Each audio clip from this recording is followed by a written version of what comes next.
কালী পূজাৰ লগত সংগতি ৰাখি ডিমাকুছী চাহ বাগিচাত এক বৰ্ণাঢ্য সাংস্কৃতিক অনুষ্ঠানৰ আয়োজন।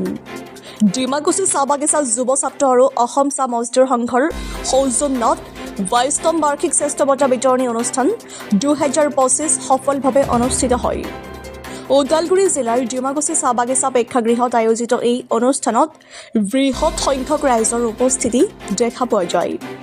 সাংস্কৃতিক অনুষ্ঠান, নৃত্য গীতৰ লগতে সমাজলৈ বিশেষ অৱদান আগবঢ়োৱা ব্যক্তিসকলক শ্ৰেষ্ঠ বঁটাৰে সন্মানিত কৰা হয়। এই অনুষ্ঠানৰ জৰিয়তে কালী পূজাৰ ধৰ্মীয় পৰিৱেশৰ লগতে সামাজিক ঐক্য, সাংস্কৃতিক চেতনা আৰু নতুন প্ৰজন্মক উৎসাহিত কৰাৰ এক সুন্দৰ প্ৰয়াস দেখা যায়। News desk report, JNKT news.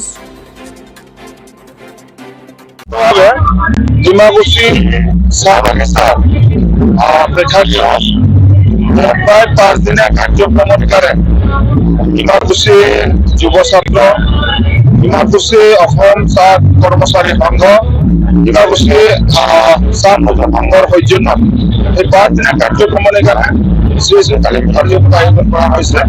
আৰু এই কালী পূজাৰ সৈতে সংগতি ৰাখি আজি উদ্যোক্তাসকলে এই কালী পূজা উদযাপন সমিতিয়ে অতি সুন্দৰ কেইটামান কাৰ্যসূচী তেখেতসকলে ৰূপায়ণ কৰিছে যে চাহ বাগিচাত যিসকল চাহ শ্ৰমিকে যুগ যুগ ধৰি তেখেতসকলে কাম কৰি আছে, এই যুগ যুগ ধৰি কাম কৰা চাহ শ্ৰমিকসকল যিহেতু তেখেতসকলে যিসকল দেখি এতিয়া অৱসৰ হৈছে, সেই অৱসৰী চাহ শ্ৰমিকসকলকো তেখেতসকলে এখনকৈ মানপত্ৰ আৰু শৰাই লগতে গামোচাৰে তেখেতসকলে সম্বৰ্ধনা জনাইছে, বিদায়ী সম্ভাষণ জনাইছে। তেখেতসকলে ডাঙৰ এটা তেখেতসকলে পদক্ষেপ গ্ৰহণ কৰিছে।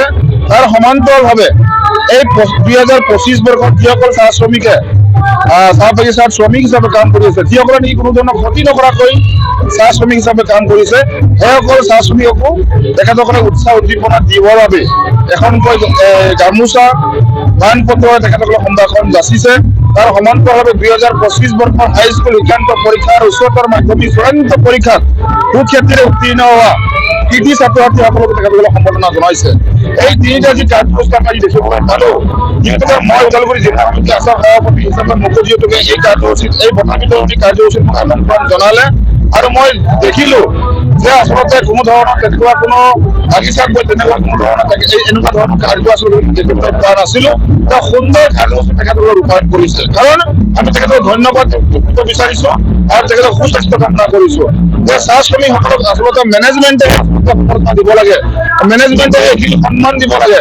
কিন্তু আজি এই বাগানৰ যিটো কালী পূজা পৰিচালনা সমিতিয়ে ভাল মানসিকতাৰে যোগাত্মক চিন্তাধাৰাৰে এই চাহ শ্ৰমিকসকলক যে ৰাইজৰ আগত মঞ্চত মাতি আনি যি মানপত্ৰৰে যি সন্মান দিছে, ডাঙৰ কথা। কাৰণ এনেকুৱা ধৰণৰ মানসিকতাৰ আমাৰ সমাজত কিন্তু বহুত অভাৱ হৈছে। গতিকে আজি চাহ বাগিচাত আহি যে আমাৰ আই মাতৃসকলক, আমাৰ দেউতাসকলক, আমাৰ চাহ শ্ৰমিকসকলক যে তেখেতসকলে যিখিনি সন্মান দেখুৱালে, যিটো সন্মান দিলে, যাৰ ফলস্বৰূপে এই চাহ শ্ৰমিকসকলে আজি আনন্দ কিন্তু উৎফুল্লিত হৈছে। আৰু যিখিনি কৰ্মৰত চাহ শ্ৰমিকসকলক মানপত্ৰ যি দিছে আৰু যিখিনি উৎসাহ উদ্দীপনা দিছে, আমি আশা কৰিছো এই যিটো উৎসাহ উদ্দীপনা দেখি চাহ শ্ৰমিকসকলে আৰু ইয়াতকৈ আৰু অধিক উন্নতিৰে তেখেতসকলে কাম কাজ কৰিব বুলি আমি আশা কৰিব পাৰো।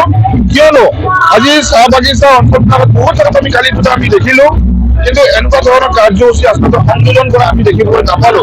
গতিকে সমাজত যদি এনেকুৱা ধৰণৰ কাৰ্যসূচী যদি আমি ৰূপায়ণ কৰো, কেৱল মাত্ৰ আমি পৰ্দা এখন লগাই এখন চিনেমা চাই আচলতে গোটেইখিনি জ্ঞান আমি আয়ত্ব কৰিব নোৱাৰো। গতিকে সমাজখন যদি বান্ধোনত যদি আমি ৰাখো, সমাজখনত যদি এনেকুৱা ধৰণৰ কিছুমান মেছেজ যদি আমি দিওঁ, তেতিয়াহে নিশ্চিতভাৱে এই যিটো বাগান অঞ্চলত বা চাহ বাগিচা অঞ্চলত যিখিনি জৰ্জৰিত যিটো সমস্যা, পিছ পৰি থকা সমস্যাবিলাক নিশ্চিতভাৱে আগন্তুক দিনত আগুৱাই যাবৰ কাৰণে সক্ষম হ'ব। কাৰণ কোনোবাইতো উদ্যোগ ল'ব লাগিব। আৰু যে কালী পূজাৰ উদযাপন সমিতিয়ে উদ্যোগ লৈ যিখিনি সমাজৰ কাৰণে যিখিনি কৰণীয়, সমাজত যিখিনি উৎসাহ উদ্দীপনা দিব লাগে, সেইখিনি কিন্তু চাহ শ্ৰমিক ৰাইজে দিবৰ কাৰণে তেখেতসকলে সক্ষম হৈছে। কাৰণ যিখন চাৰ্টিফিকেট তেখেতসকলে দিছে উদযাপন সমিতিয়ে, সেই চাৰ্টিফিকেটখন তেখেতসকলৰ ঘৰৰ বেৰত যদি ওলোমাই ৰাখে, অনাগত দিনত যিখিনি তেখেতসকলৰ নাতিপতিয়ে হওক, ল'ৰা ছোৱালী হওক, দেখি নিশ্চিতভাৱে উৎসাহ উদ্দীপনা পাব যে মোৰ মাতৃয়ে বাগানত কাম কৰিছিলে, মোৰ দেউতাই বাগানত কাম কৰিছিলে, আজি আমি সেই পিতৃ মাতৃ আজি আমি ডক্টৰ হৈছো বা ইঞ্জিনিয়াৰ হৈছো। তেনেকুৱা ধৰণৰ এটা তেখেতসকলৰ মনত এটা উপলব্ধি হ'ব। কেনেধৰণৰ এটা আমোদ পাব। গতিকে এনেকুৱা ধৰণৰ কাৰ্যসূচী হোৱাটো আমি বিচাৰোঁ। আমি উদ্যোক্তাসকলক ধন্যবাদ জ্ঞাপন কৰিছোঁ। আমাকো মাতি তেখেতসকলে যিখিনি সন্মান আমাক দিলে, তেখেতসকলে যাতে এনেকুৱা ধৰণৰ কাৰ্যসূচীবিলাক এটা আগন্তুক দিনত আৰু ভালদৰে কৰি যায়, তাৰ কাৰণে আমি তেখেতসকলক আমি অনুৰোধ জনাইছোঁ। আৰু সকলো ভক্তপ্ৰাণ ৰাইজক যাতে শ্ৰী শ্ৰী কালীমাই যাতে আশীৰ্বাদ দিয়ক, এই বাগান অঞ্চলত যাতে সুখ শান্তি যাতে ঘূৰি আহক, তাৰে আমি কামনা কৰিছোঁ। ধন্যবাদ। হয়, ডিমাকুছী চাহ বাগিচাৰ যুৱ ছাত্ৰ আৰু অসম চাহ মজদুৰ সংঘ লগতে অসম চাহ কৰ্মচাৰী সংঘ ডিমাকুছী ইউনিটৰ এই সকলোৰে উদ্যোগত আমাৰ শ্ৰী শ্ৰী কালী পূজা উপলক্ষে লগতে তাৰ লগত সংগতি ৰাখি আমি বেষ্ট এৱাৰ্ড যিটো বঁটা বিতৰণ অনুষ্ঠান, এই অনুষ্ঠানটি 2004 চনত আমি আৰম্ভ কৰিছিলোঁ। এই আৰম্ভণিৰ প্ৰতিষ্ঠাপক সম্পাদক হিচাপে মই জনাব বিচাৰিছোঁ যে আমাৰ উদ্দেশ্য আছিল যে আমাৰ বাগিচাত যিসকল শ্ৰমিক বন্ধু বা কৰ্মচাৰীয়ে কাম কৰি এই বাগিচাৰ পৰা অৱসৰ প্ৰাপ্তি লাভ কৰে, তেখেতসকলক আমি সমজুৱাভাৱে তেখেতসকলক আমি বিদায় সম্বৰ্ধনা জনাওঁ। আৰু লগতে আৰু এটা উদ্দেশ্য আছিল যে আমাৰ যিসকল বাগিচাৰ ছাত্ৰ জাতি ধৰ্ম নিৰ্বিশেষে ছাত্ৰ ছাত্ৰীসকল কৃতিত্ব তেওঁলোকৰ পঢ়া শুনাত যিখিনি কৃতিত্ব লাভ কৰে তেখেতসকলক আমি প্ৰশংসা কৰিম। লগতে খেলা ধূলাত হওক বা সাংস্কৃতিক দিশত প্ৰত্যেকটা দিশত যাতে তেওঁলোকৰ ছাত্ৰ ছাত্ৰীসকলক আমি প্ৰশংসা সম্বৰ্ধনা জনাই দিব পাৰোঁ, সেই আমি চেষ্টা এটা আছিল। আৰু তেনেকৈ আমি আজি এই 22টা বছৰ আমি সকলোকে চেষ্টা কৰিছোঁ যাতে প্ৰশংসা দিব পাৰোঁ, তেওঁলোকক উৎসাহ দিব পাৰোঁ। লগতে বাগিচাৰ শ্ৰমিক আৰু কৰ্মচাৰীসকলক আমি বিদায় সম্বৰ্ধনা জনাব পাৰোঁ সামূহিকভাৱে। আৰু সেই এটা উদ্দেশ্য আমাৰ আছিল। আৰু আমি আজি 22টা বছৰ অতিক্ৰম কৰিলোঁ। আৰু তাৰ বাবে আমাৰ ডিমাকুছী চাহ বাগিচাৰ সকলো ৰাইজ তথা আমাৰ লগত জড়িত থকা বিভিন্ন সংগঠন সকলো সদস্যকে আমি ধন্যবাদ জনাইছোঁ। কাৰণ প্ৰত্যেকটা ক্ষেত্ৰতে আমাক সহায় সহযোগ আগবঢ়াইছে। আৰু আমি আমন্ত্ৰণ জনোৱাৰ লগতে তেওঁলোকে দৌৰি আহি আমাৰ ইয়াত উপস্থিত হৈ আমাক উৎসাহ যোগাইছে, তাৰ বাবে ধন্যবাদ জনাইছোঁ। আৰু লগতে ধন্যবাদ জনাইছোঁ যে আমাৰ এই অনুষ্ঠানটো আগবঢ়াই নিয়াত সকলো দিশতে দিহা পৰামৰ্শ আগবঢ়োৱা আমাৰ বাগিচা কৰ্তৃপক্ষ সকলক, তেখেতসকলে আমাৰ সহায় সহযোগ আগবঢ়ায়, যাৰ বাবে আমি এই অনুষ্ঠানটো ভালদৰে উদযাপন কৰিব পাৰিছোঁ।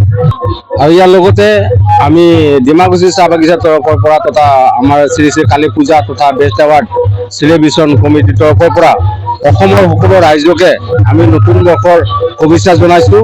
আৰু আমি আশা ৰাখিছোঁ তথা আমাৰ কালীমাক আমি প্ৰাৰ্থনা জনাইছোঁ যাতে অসমৰ সকলো ৰাইজকে সুন্দৰ সুস্থ সবল কৰি ৰাখে আৰু সকলোৰে উন্নতি প্ৰদান কৰে, তাৰ বাবে সেৱা আগবঢ়াইছোঁ।